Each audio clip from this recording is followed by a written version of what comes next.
If you're here, you already know something isn't adding up. What feels random isn't random. You're just missing, and when you see the pattern, you can't unsee it. Welcome to Politics by Jake. Welcome to the show. Welcome to the fight. Now, there's something you have to understand first, okay, before we get into anything specific, because when people start to see patterns, they don't always interpret them correctly. In fact, most of the time, they don't.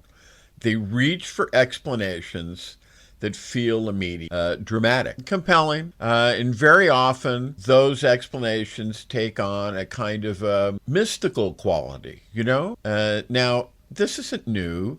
This goes back a long way. If you go to the ancient Greek, the Romans, who were less ancient than the ancient Greeks, even earlier civilizations, they didn't talk about systems. They didn't talk about incentives. They didn't talk about structure or psychology. They talked about God. They talked about forces personified, named, given identity. If someone created something extraordinary, a great work of art, piece of music, a moment of brilliance, they didn't say, there's a psychological process going on here. They didn't say that at all. They said the muse was upon him. For example, if someone did a great dance. There were 9 muses. The muses were like demigods, and they governed the arts. There was one for comedy. There was one for writing. There was one for music. There was one for poetry. There was one for dance. The one for dance was named Terpsichore. They all had names. And if someone did a beautiful dance, they would say Terpsichore was here, or the muse was upon it. That's what they meant, because they had personified these abstract entities into people. So in other words, there was the spirit of dance lived somewhere up there in the ether, Mount Olympus, just, whatever it was. And that was a muse. And that muse's name was Terpsichore. And there was I think 9 of them. And so if something spread quickly, uncontrollably, shaping perception, they didn't say, oh, this is amplification across a network. They said, well, the Romans would have said fama. And fama was rumor. And rumor, once again, was one of these anthropomorphized beings. A being with 1,000 tongues, 1,000 eyes, and 1,000 wings, spreading everything she hears. Of course, she's a woman. Spreading everything she hears faster than truth can catch it. Now, understand what that is. That's not science. That's explanation in the absence of a better model. It's an attempt to describe something real using the language available at the time. And this may sound abstract, but it isn't. You see it every day. Because, fast forward to now, and the impulse, it hasn't changed. We like to think we're more advanced. We like to think we're more rational. But when people see patterns today, especially patterns they don't understand, they still reach for and very often they reach for the same kind of thinking. Not God's necessarily. Could be.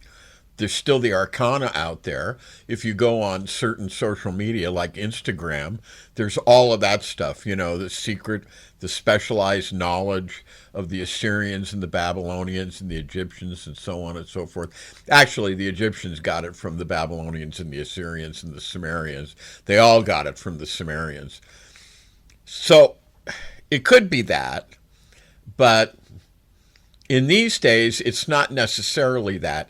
But it's something close, something hidden, something intentional, something orchestrated. And that's where the word comes in. Conspiracy. Now, here's the problem. A conspiracy is not favored. You shouldn't believe in conspiracies. You shouldn't cleave to conspiracies. You shouldn't really have much to do with them. A conspiracy is mere and often rank speculation. It's a claim about something with no evidence or almost no evidence, something hidden, something not necessarily coordinated, something not necessarily intentional, and it doesn't have sufficient evidence. And once you go there, you lose the ability to distinguish between signal and noise because now everything becomes possible. You know, I was in the legal profession for a good long time. I'm almost embarrassed to say how long. I don't want. I was in the legal profession for a long time, and I've been in business for a long time too. And there's a saying in law that really helps with this that I want to share with you, and that is this: extraordinary claims, and this would be an extraordinary claim. I used the example of the Comet Pizza Parlor in Washington, D.C.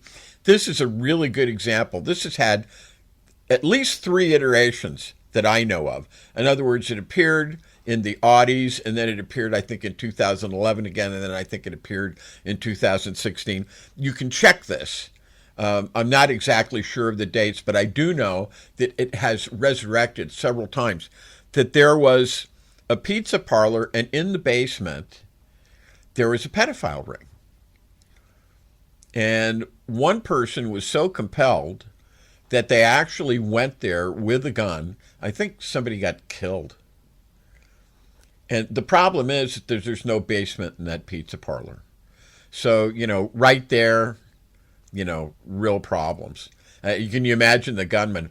Oh, my bad. Oh, am I embarrassed? Well, you know, somebody died. But it was a lie. Rumor with her 1,000 tongues.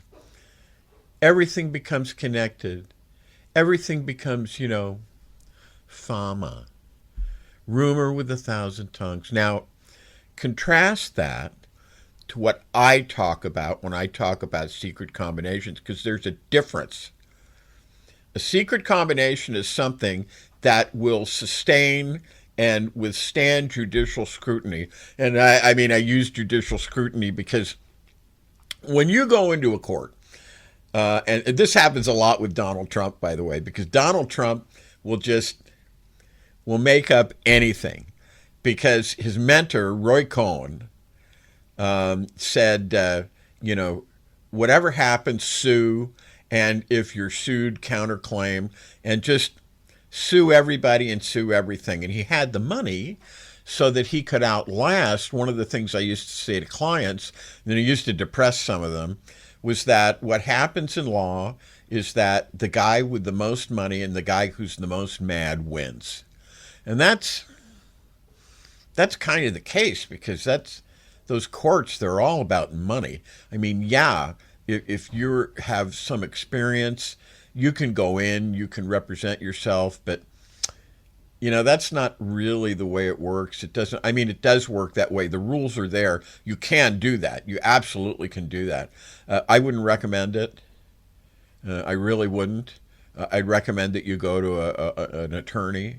And there are paralegals out there who do. They're not necessarily, some of them are allowed to practice in certain administrative venues. Generally not, can't go in front of a court of general jurisdiction, but they can help do paperwork and things like that, and they can give direction. Sometimes they're connected with attorneys, sometimes not. They're actually not supposed to be. The bar is very specific about that. There are attorneys, and then there's everybody else. But anyway, that's the thing. So contrast that with what we're talking about.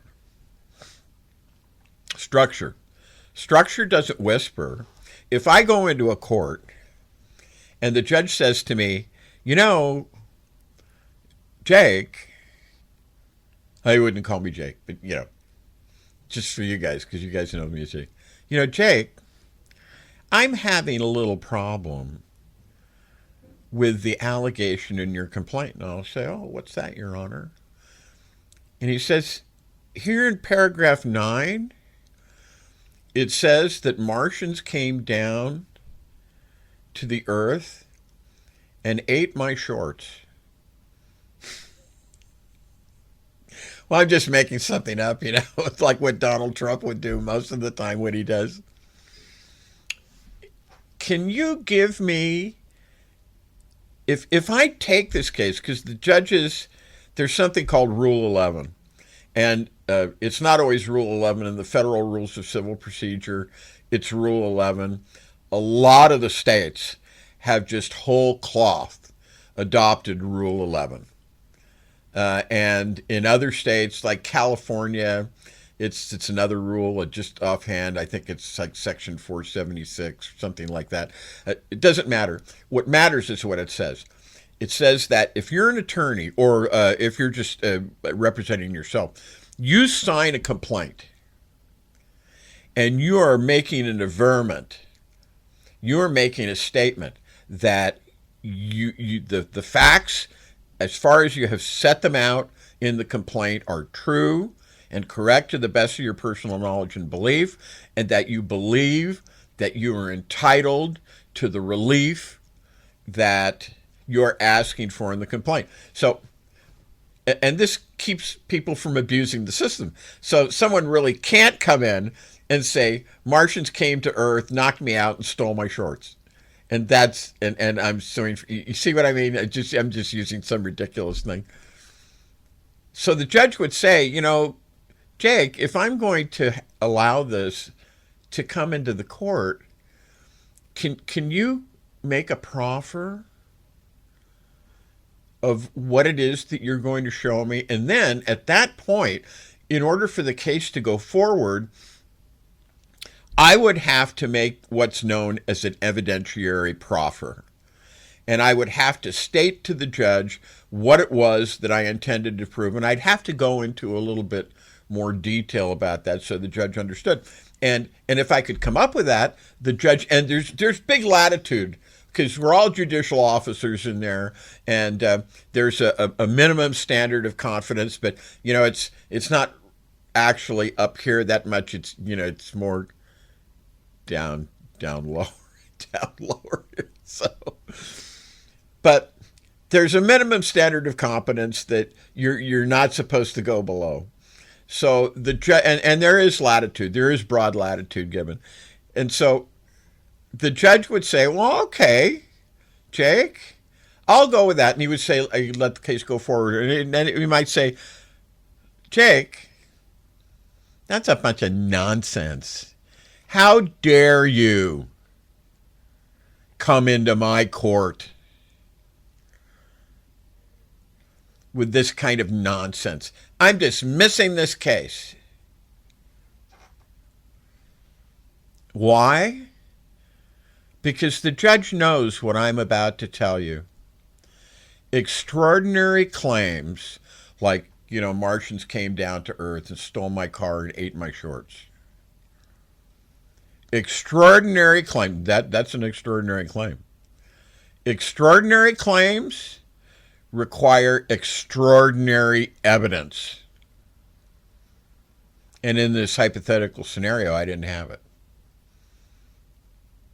I couldn't even offer a reasonable proffer to the judge to support my claim, to allow the judge to say, okay, we'll allow this case to go forward. That's the case in the 2020 election, when I think it was 61 lawsuits were filed, and they were all kicked out. And actually, one of them, I think the judge said he might have, under certain circumstances, allowed the case to be heard. But the others just roundly kicked him out. This is why when Trump talks about, some of my colleagues say that one of the things that Trump is trying to do is to declare the 2020 election null and void, ab initio. That means like from the beginning, so that they would have to do the 2020 election all over again in 2028, and that this would justify Trump, getting his third term, because he was. This has already been litigated, and I guarantee you, this doesn't necessarily have anything to do with what I'm talking about with secret combinations, but this is Politics by Jake. Welcome to the fight, all my listeners and viewers. And there is a fight, because there's an election coming up, and I guarantee you that Trump will try to steal it. Because if not, there's a really, really good chance that he's going to be impeached and that he's going to be convicted and that he's going to have to leave office. And there's just all sorts of lawsuits out there that are waiting for him. So he has to hold on to the reins of power, R-E-I-N-S, like a horse's reins. Like not like R-A-I-N-S, it's raining. He has to hold on to the reins of power or he's done. He goes to jail. He goes down in infamy forever, which is, actually where he belongs. And one of the things that we try to talk about in Politics by Jake is how true that is and what forms it takes. But this is the difference. Every judge kicked those cases out. And why? Rule 11. Because he had attorneys like Alina Habba, the parking lot enforcement law specialist from New York. He had judges like Eileen Cannon.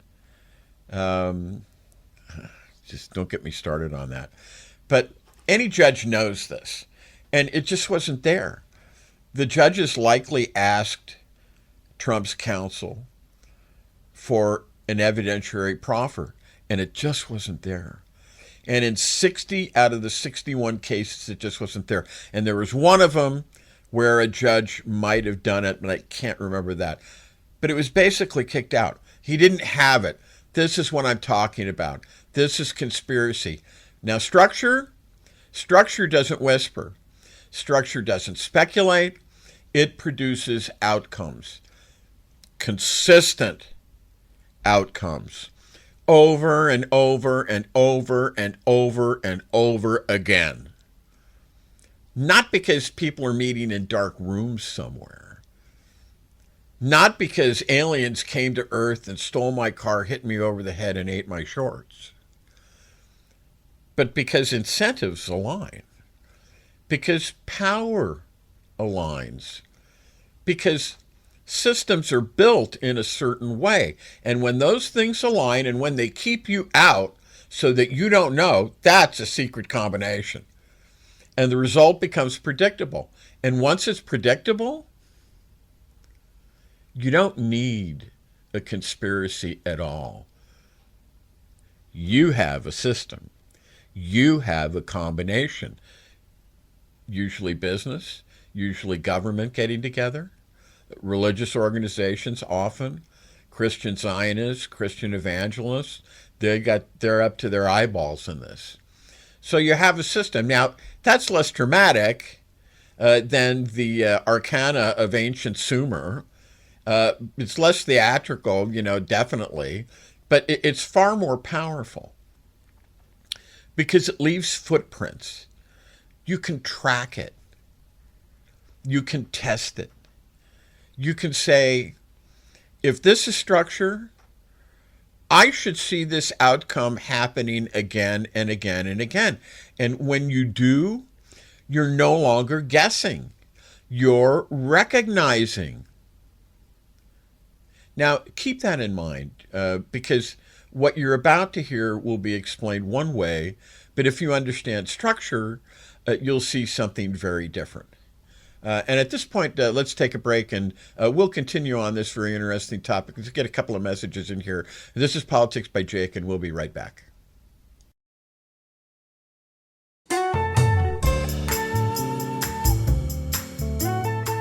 Hi, this is Jake with Twain Consulting. Let's be blunt, shall we? America is litigious. It's unstable, and it's financially weaponized. If your name is on everything you own, you're a sitting duck. At Twain Consulting, we help you vanish legally, ethically, and permanently. From land trusts to layered LLCs, we teach you how to restructure your assets so the predators can't see them and can't touch them. This isn't a loophole. It's a strategy that the wealthy have used for decades. Isn't it time you got the same protection? Call Twain Consulting at 805-380-5699 or visit us online. Protect what's yours before someone else claims it.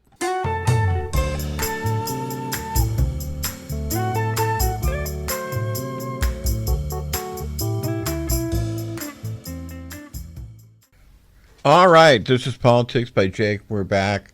Welcome. These are the weekend shows. This is part one, Saturday, May 1st, 2026. And welcome to the fight for all. We're getting new viewers and listeners also. This is broadcast on KCAA out of Loma Linda, California, but of course it's also on YouTube and it's on Rumble as well. And I do several clips each week, and I know that you guys are following me and you're looking at the shows, and that's great. Welcome to the fight. Because make no mistake about it, we're talking about interesting stuff here for sure. But this is a fight. Because as I said, there's going to be an election in a few months. Be here before you know it. And Donald Trump intends, in fact, he has no choice but to steal this election in one way or the other. For the reasons that I explained just, before we went to commercial. And I know you remember those things, and I probably explained them a couple of times, so I'm not, necessarily going to go into it now. So let's get back to what we were talking about, okay? Now, take everything we just laid out in the first segment about language, about structure and alignment, and let's watch what happens now, because I'm going somewhere with this. Let's watch what happens when this is used in real time, okay? Let's look at something concrete. A press conference. A press conference that on its surface is routine, but it wasn't. Because what you saw, and this now a week old, and I feel so much, often I feel like some of the things I'm reporting on, it's like it's HBO's John Oliver last week tonight. But this happened a week ago now, not quite, but about a week ago, as you are watching this or listening to it. Maybe if you're watching it, it's even more. But there was this alleged attempt on the life of the president. It's unclear, as things happen, it appears that if you'll pardon the expression, it appears trumped up. In other words, it's a hunk job. Someone's trying to sell you a bill of goods. And it wouldn't be the Trump administration if they weren't trying to sell you a bill of goods. So you have this press conference, and it was for Caroline Leavitt. If you were paying attention, and not a lot of people were, which is one of the reasons why I'm bringing to you, it was not just response to an event. It was a signal. It was a shift, and it was an important one. And the corrupt, controlled corporate media and the controlled public media, they're not telling you this stuff. They're giving you sanitized baloney and falderall and hoo-ha. I know, I'm sorry. I said a couple of bad words there. I apologize. I'm embarrassed. But so the setup matters, all right? The press secretary, Caroline Leavitt, a Karen, if there ever was one, if you take my meaning, if you know what that word Karen means, had already announced she was stepping away. Maternity leave. A natural break.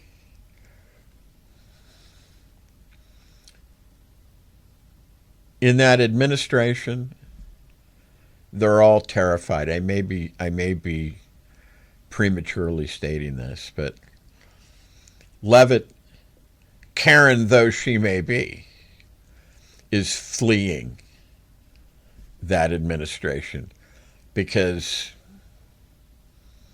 Trump is a mentally ill, deeply disturbed person, and she's seen it.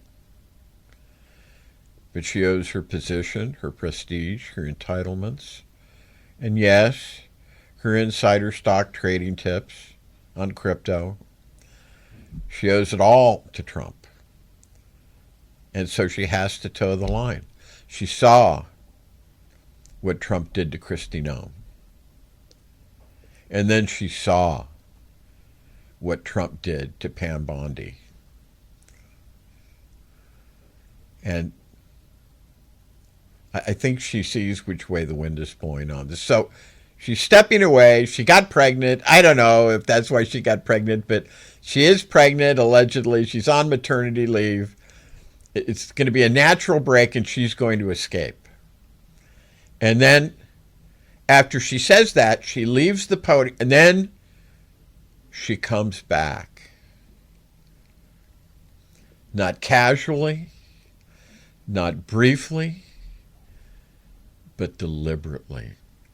Because, as she put it, she comes back and she says, I was going to leave, but what I'm about to say, I wasn't going to say it, but it's too important not to say. Now, when someone reverses course like that, you should ask why. What changed? What was so important that it required, stepping back in? And within minutes, the answer was clear. This wasn't about informing the public. This wasn't about framing the narrative. Or I should say, pardon me, it was about framing the narrative. Remember Pam Bondi? Remember all of these hearings with Kristi Noem and Pam Bondi? The combative Pete Hegseth, the demeaning, the insulting, the accolades for Trump, the launching into screeds and diatribes and soliloquies about the greatness of Trump. And how dare you, Congress, Senate, House, whoever it may be, how dare you? I mean, this is what's happening. There are many things happening, but this is one of them. So it was about framing the narrative. This is what this was. Because Leavitt is no different. They're all terrified of him.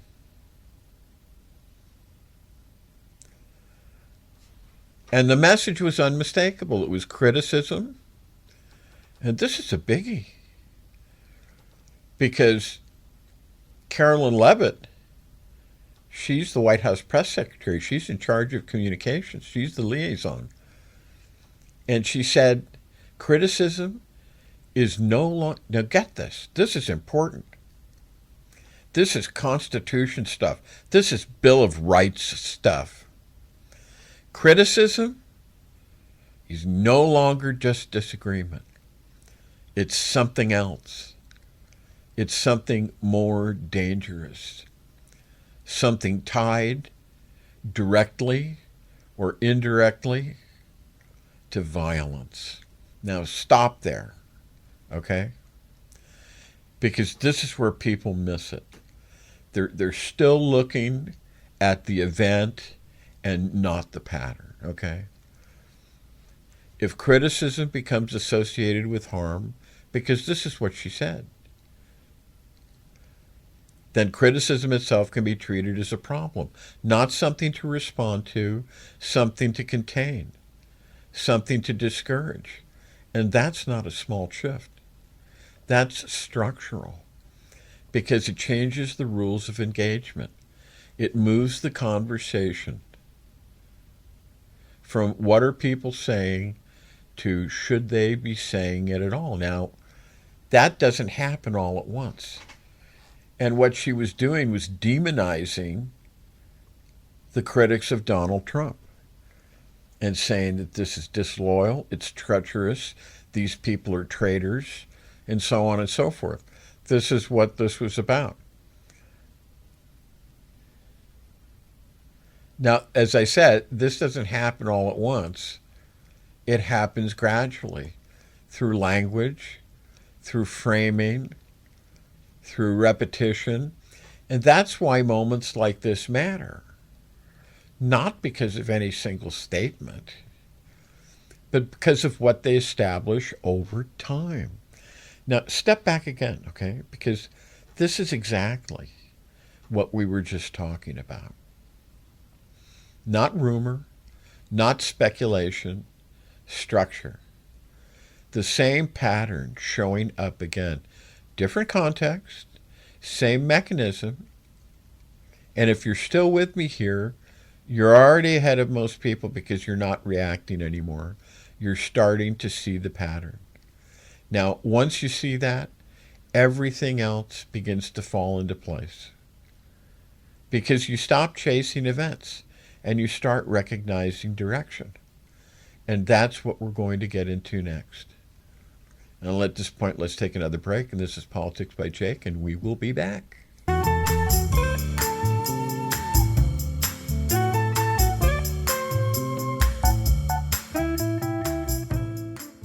Hi, this is Jake with Twain Consulting. Imagine, if you will, having the power to disappear from the prying eyes of creditors, identity thieves, nosy strangers, all while protecting what you've worked so hard to build. That's what virtual invisibility offers. It's not magic. It's smart legal and business strategy to shield your assets and privacy so you can live free, confident, and in control. Most people think that asset protection is only for the ultra-wealthy, but it's for anyone who wants peace of mind and financial security, including you.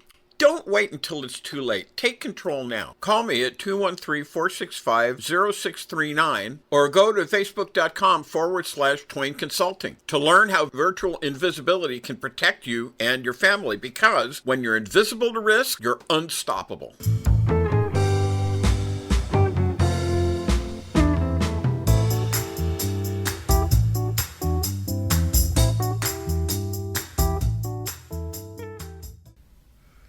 All right, and this is Politics by Jake, and welcome back to the show. This is the May 1st, 2026 weekend show. It's part one of two. We'll have another one on Sunday, May 2nd. And welcome to the show, as I always say, welcome to the fight. Now, in the last segment, I kind of got ahead of myself, and I stated the conclusion before I didn't adequately explain what Caroline Leavitt actually said. So Let's take a moment now and get specific about that press conference, because this isn't actually about tone. This is what she actually said, and I know that you're not hearing this. This is why, as I said, when I talk about how, and I'm sorry to say it, that the media is corporate, it's controlled, and it's corrupt. And it's not telling you, it's not giving you the real scoop, it's not giving you the real goods. It's highly sanitized because the media is terrified too. Same thing is for public media. NPR, American Public Radio, same thing. It's the same thing. This is why, and again, I'm sorry to say it, but it is what it is. This is why alternative digital media reporters and commentators like myself have arisen. This is why Heather Cox Richardson is out there. This is why Politics Girl is out there. This is why Keith Olbermann is out there. There are several of us who are out there doing this because you're not getting this great scoop. And I know that you haven't heard this. So getting back to what I was talking about. Caroline Leavitt comes out. She opens with the language of the First Amendment. This is the crack up. It's how they use this, how they weaponize this. It's always what they do. Free speech, a celebration of the press, the importance of open expression. Yeah, I mean, listen to this. Wait, this gets good. It gets good, but it's bad. And then within minutes, she pivots. Having said all that, she pivots. She says this.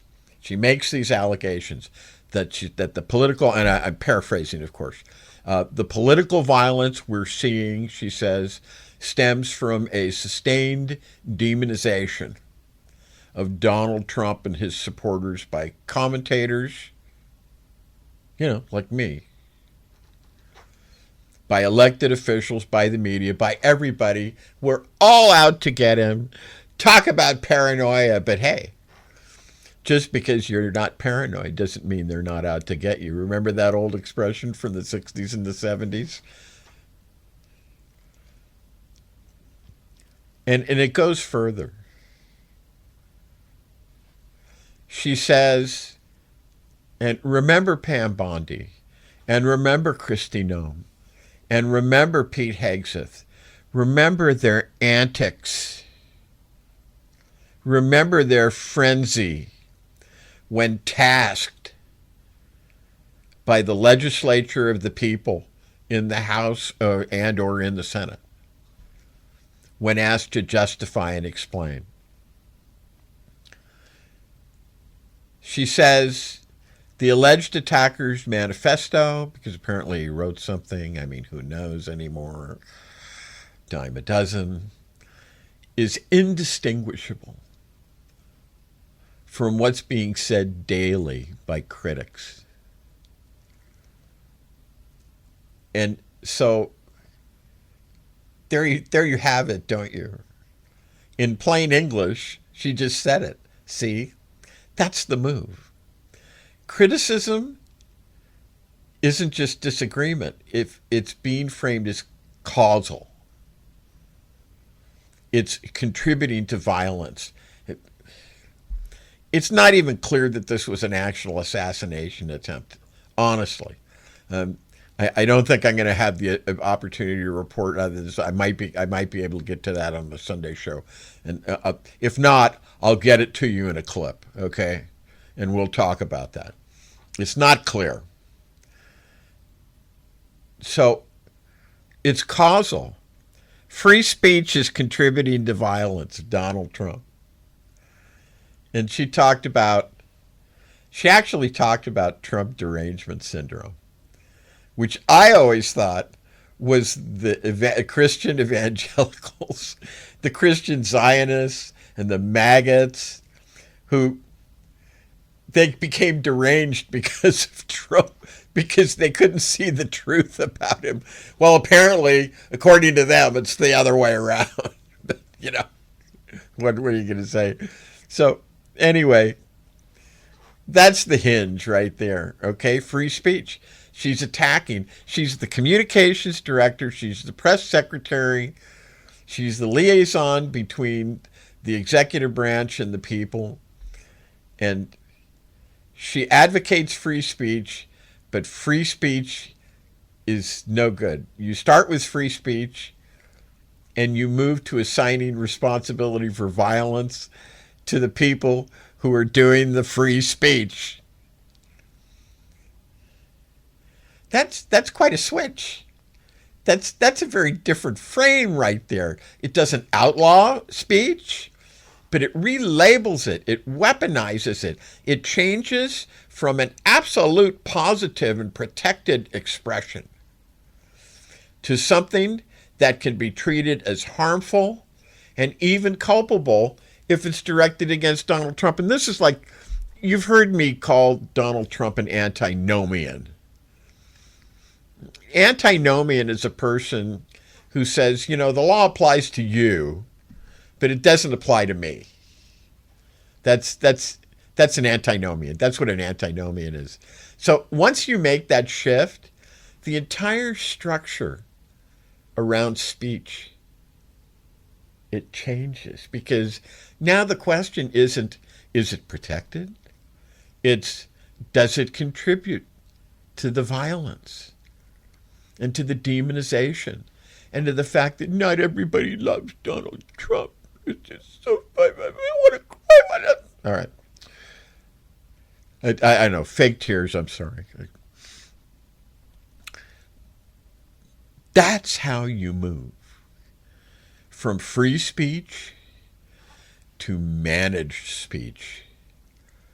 That's how you demonize freedom of expression without ever saying the words. Watch that move, because that's not a slip. That's framing. That's on purpose. And at this point, before I get into the next thing, let's take another break. And this is Politics by Jake, and we'll be back.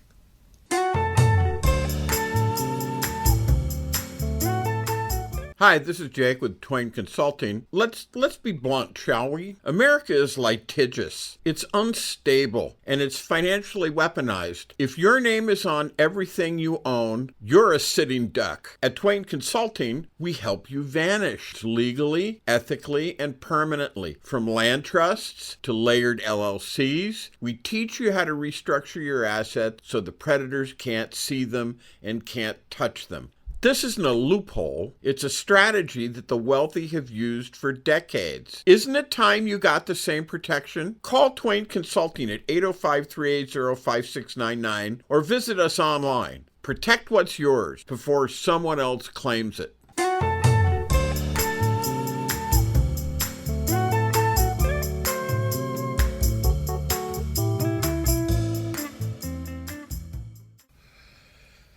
All right, and this is Politics by Jake, and welcome back to the show. Let's talk about Iran. What Iran has essentially done is to declare war on the world. So you would think if they were doing something like that, never mind the appearances of the media and the Western intelligentsia, you're saying, you would think you would be able to get some support because this affects everybody. And Iran is relatively clear about this thing. I mean, it's been basically death to America and death to Israel and death to France, too.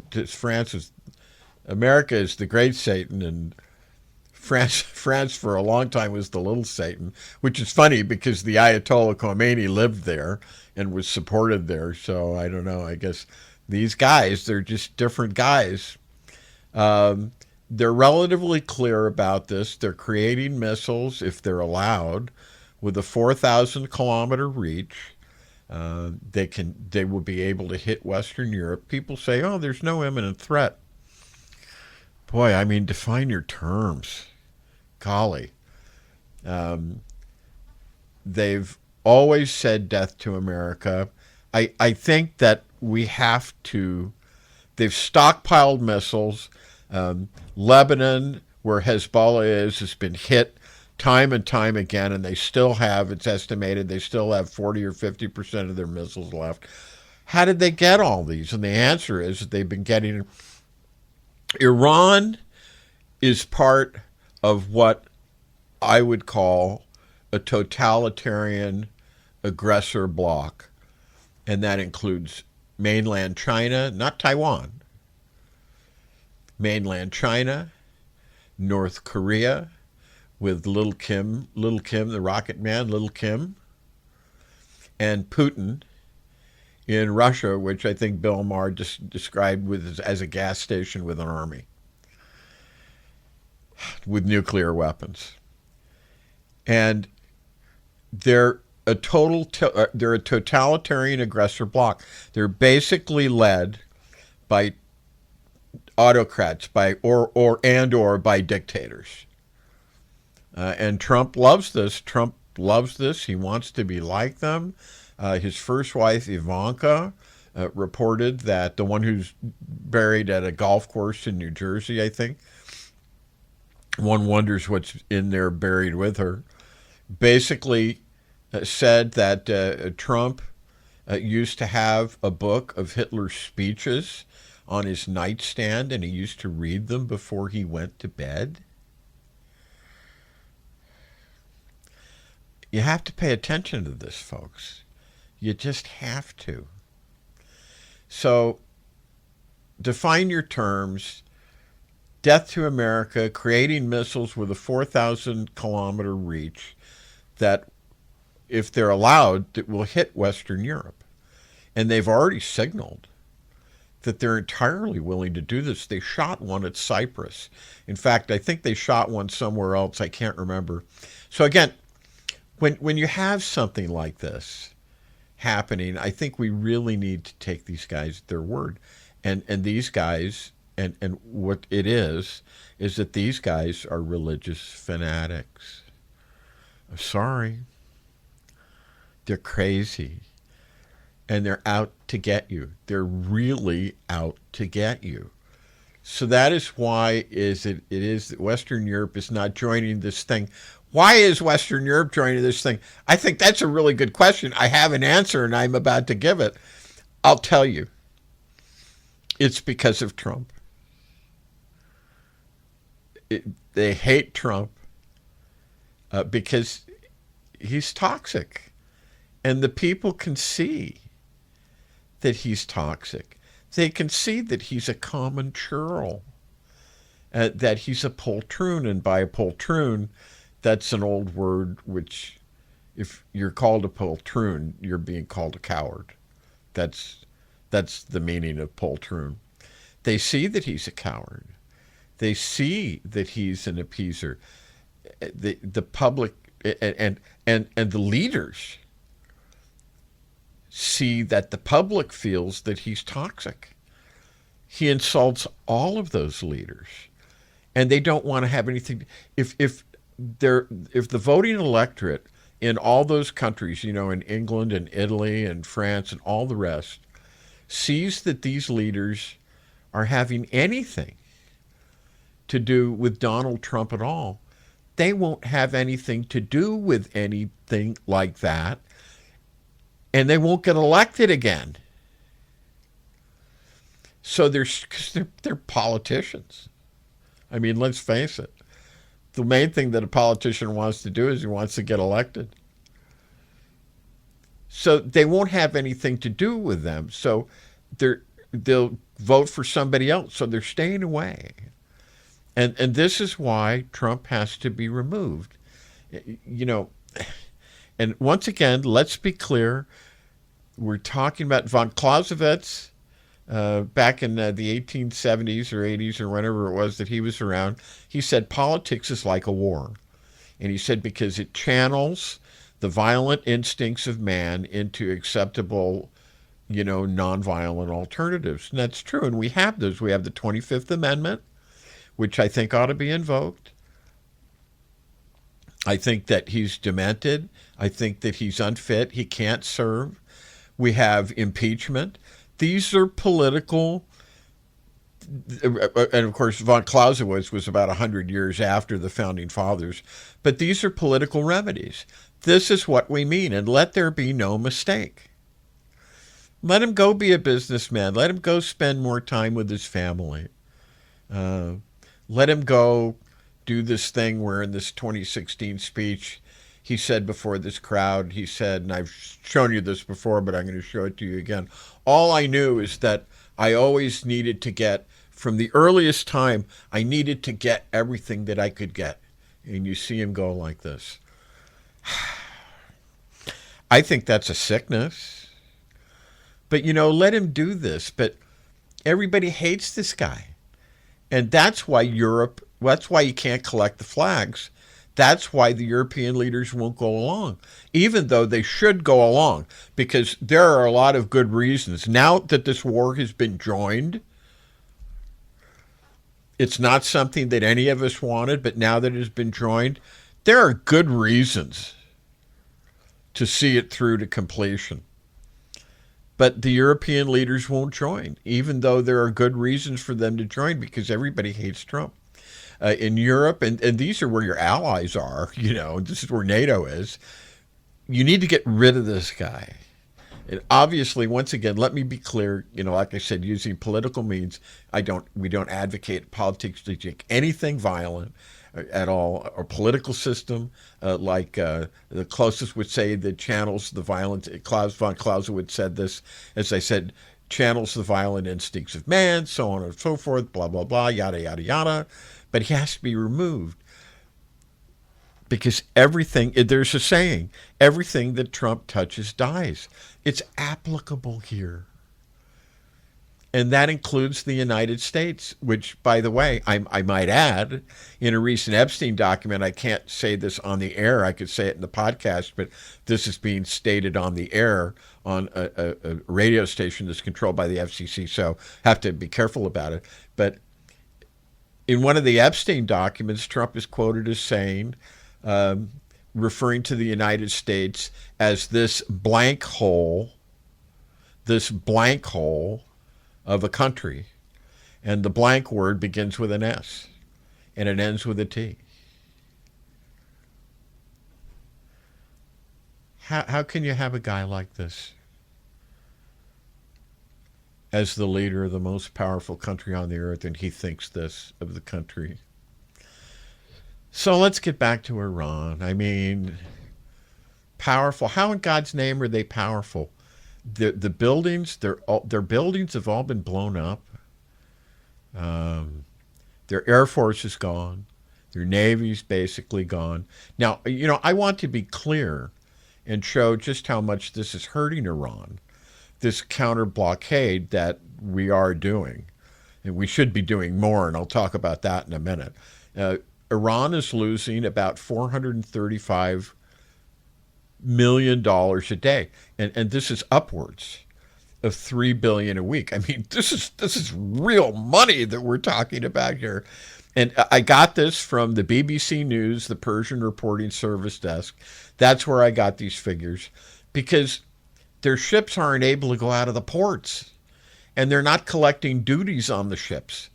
They're having a little problem on that. They recently announced, I reported last week that they were having problems with that. They recently announced that, they're starting to collect money. So, I guess the regime has to have their little victory. So they're collecting some money. But why are you hearing all this stuff? Because we've got liars, we've got merchants of falsehood, champions of mendacity, or as the Iranians themselves would call it, taqiyya. The Iranians elevate this to like this quasi-religious concept that as long as you're working for the Ummah, then you can basically fib if you want to. And that's pretty much what they do. But in this case, instead of being rejected by proud, intelligent representatives of Western civilization, they scorn that. And they say that's all settler colonialism. And I get people in the comments on the show and in the clips that I do saying that. And the U.S., of course, is the worst. Maybe the Israelis are the worst. But the European American commentators, the sort of North Atlantic view of Iran and what they're doing is absolutely unacceptable. So you have this intelligentsia, I call them the Western intelligentsia, and they're decadent. What do I mean by decadent? Does it mean that, do I mean that they engage in wild parties and they drink a lot and they do controlled substances? Well, I don't know, maybe, but that's not what I mean when I say they're decadent. They're self-hating. They're disoriented. They're demoralized. They're guilt-ridden. They embrace the anti-Western version whenever they can find it. And this is the problem of civilization, and it's no laughing matter, let us say. And of course, it's tragic because it requires of necessity the progressives of the Western world who hear these things, they're compelled by dint of this reporting by this decadent intelligentsia to support regimes that are actually carry out heinous crimes. So, I mean, just take a pick. What are you interested in? Tell me, are you interested in women's rights? Are you interested in the treatment of sexual minorities, for example? What's your principal concern? Just pick something. You will see that in these countries where Sharia law represents a good part of the legislation enforced. They say, political Islam is not like Islam. Well, Sharia law is built into so much of their legislation. Dissidents being thrown off buildings and worse, public execution using cranes in public squares. In 1988, there are photos of students having their hands tied behind their back and being walked up into the top of administration buildings, I guess, in the university and thrown off. This is This is barbarism. This is savagery. And this is what the rotten, decadent, self-hating Western intellectuals think is worth speaking up for. Because, of course, they're the victims. They're the victims. The mullahs, they're the toilet, they're the victim. Come on.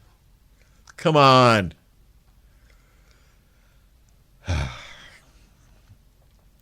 I guess the only saving grace in this situation is that the actual power of the Iranians to do evil has, fairly obvious limits. And, honestly, I don't even, I don't know. I don't even know why. And we're getting to the end of the show. I don't have much time. Maybe I have to do this on Sunday or do it in one of the clips. But I don't even know why this supposed blockade is being done. And I'm talking to the one about the Straits of Hormuz. The counter blockade, we understand. We understand why that's being done. We could do convoys, and have done, and move these 2,000 ships that are currently bottled up in the Strait, while the Iranian Navy, all but destroyed, they're using pleasure boats. They're not using military boats. They're using converted pleasure boats, accompanied by, powered by companies like, Evinrude, like Johnson and Chris Craft. They're not military boats with fixed guns. To somehow intimidate convoys, which is what was done in the tanker wars of 1988. We could do convoys. This was a program, and I'm at the end of the show now, and I'm sorry I can't say more about it because we're out of time. But this was called Operation, look it up, Operation Earnest Will. And it allowed ships to move through the straits. It wasn't perfect, but it took off the pressure. And with that, unfortunately, we have to end. I didn't get to all the material today. Perhaps we'll get that tomorrow in the Sunday show. But thanks for listening. And this is Politics by Jake. We'll be back tomorrow on Sunday, and we'll pick this up. And this is Politics by Jake.